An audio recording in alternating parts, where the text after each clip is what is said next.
What an Experimental Proof Means by Francis T.S. Mr. J. over Psi, please tell us what an experimental proof means. Since every physical experiment must produce a consequence of physical reality from a multitude of possible outcomes, for which we see that a single experimental test cannot prove whether a fundamental principle under test is correct. Since the complexity of our universe increases with time, a number of possible consequences also increases, as can be seen in Figure 1. But our universe is a one physical consequence dynamic universe, for which every physical activity can only give rise to a unique consequences from several possible consequences, like the dynamics of ourselves, for which it is the one physical consequent test result to interpret the principle under test of this talk. For example, such as the paradox of Schrödinger's half-life cat. Since every physical consequence from our universe has only one physical reality, a physical paradox cannot exist within our time-space, yet mathematics can, which is exactly why paradox and physical reality are mutually exclusive. In other words, paradoxes cannot exist in science, but for mathematics it can, since mathematics does not need to obey the laws of nature. A single experiment is not a sufficient test. Every principle needs an experimental test, but every physical test must converge to a unique consequence from multiple possible consequences, of which one experimental test is not adequate to verify an analytic principle under test is correct. Schrödinger is one of the greatest conspirators in quantum physics. It is hard to believe that quantum physicists took it so seriously. For example, Schrödinger's half-life cat is a created hypothesis, since this paradox cannot exist in physical reality. Nevertheless, from the experimental point, we see that sooner or later his cat will be dead, since the physical experiment must correspond to reality, from which I cannot understand how one can accept that his hypothesis is correct, even though test results contradict the non-paradox reality. For example, if the same setup are performed for many times, he is still able to pull out a dead or alive cat from the box, from which we see that an experimental test unable to justify his theory, since every test must correspond to a physical reality. However, if Schrödinger had waited over weeks, very likely his cat will certainly be dead. Our universe is a dynamic, expanding space. Its energy degrades with time. Our universe is a dynamic, consequential time-space. Every experimental test is burdened to respond. Since entropy increases with time due to the dynamic expansion of our universe, any response of a test is a consequence of a number of possible responses. That is the law of entropy, from which every test must emerge from a consequence by the law of temporal, that is, t greater than 0, but may not be the result of the experiment's assumption. For example, such as searching for Dirac's antimatter, as shown in the next slide, Figure 2. Firstly, it is impossible to find an antiparticle in a null area since it is not even a space.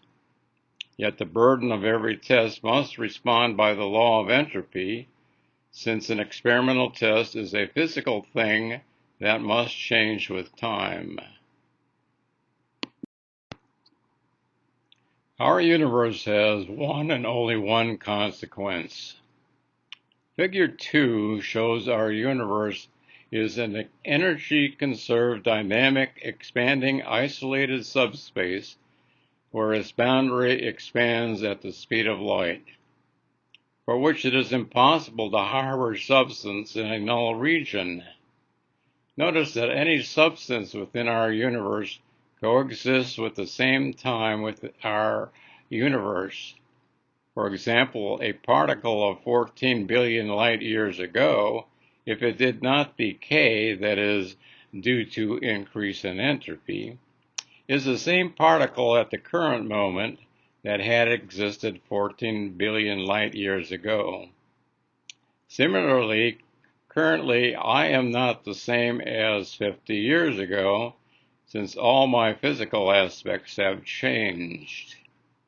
Figure 2 shows an expanding universe, a two-dimensional representation, only one physical reality. Is a J divided by psi particle physically real? Our universe is an energy conservation dynamics expanding subspace. Is it possible to harbor antimatter or a piece of billion rock that's 2 billion light years old? If it does, this old rock must be a currently rock, otherwise it cannot be existed currently within our dynamic universe. For example, you are a current physical consequence of yourself, but not a 20-year-old of yourself. In fact, you're not even a fraction of a second ago of your reality. From which we see that a time is an illusion, as many physicists claimed. Since experiments have confirmed that antimatter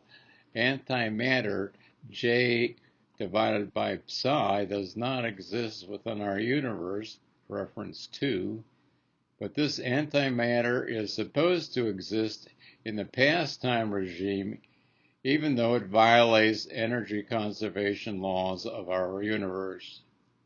Even though their experimental proofs were physical, they are by no means correct.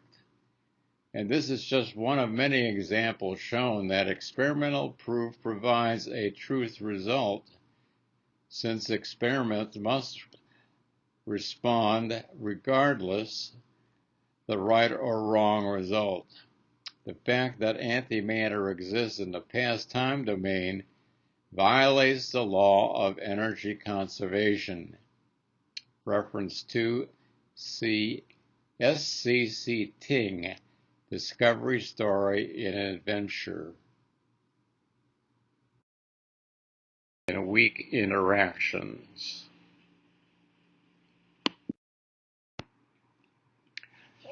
Essence of fundamental principles.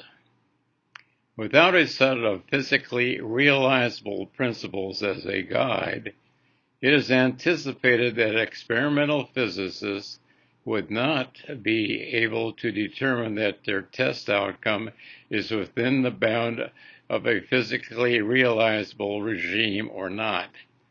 For example, to search for an antiparticle that exists in the negative time regime or substance of yesterday, since our universe can harbor only at the current instant of time, that is t equals 0.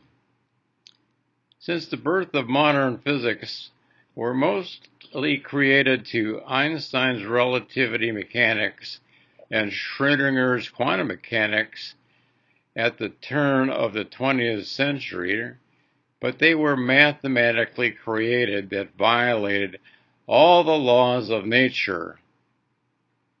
This must be owed to the root where our mathematical science started from.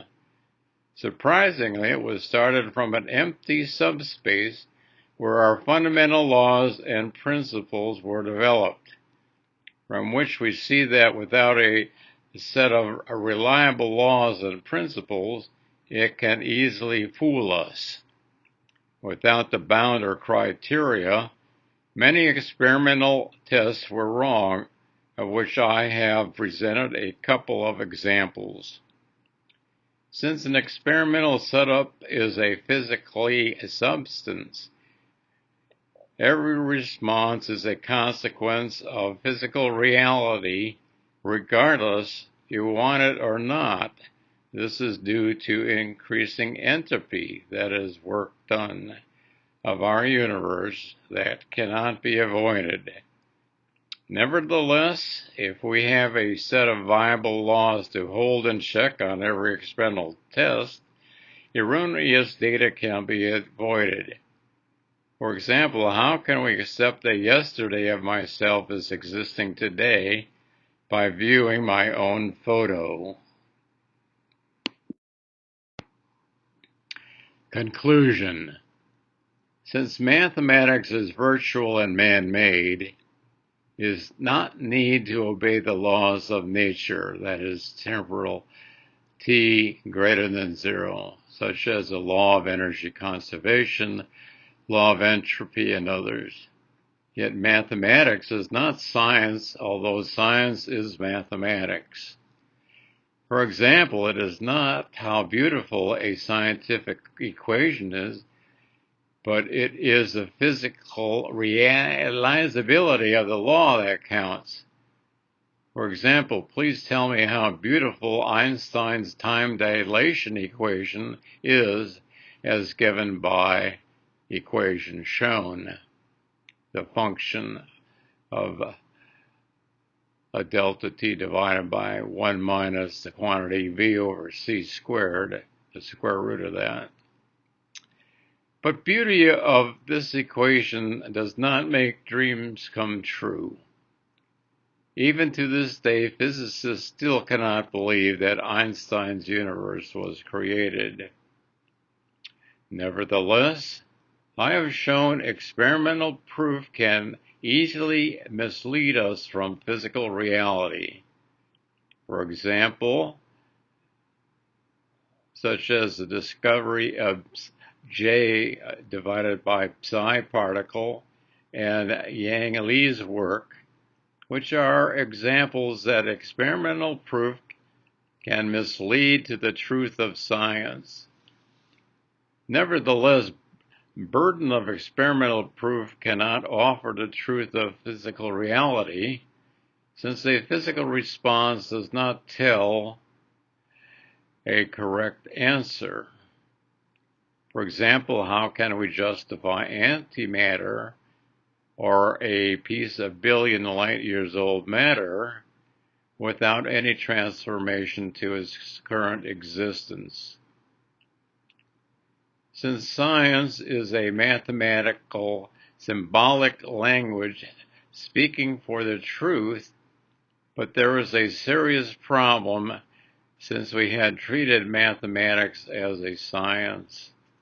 Without this change, I do not believe our fundamental physicists can set free from mathematically oriented physicists, of which I have a newly published book on the Introduction to Physically Realizable Physics to recommend to you. Thank you.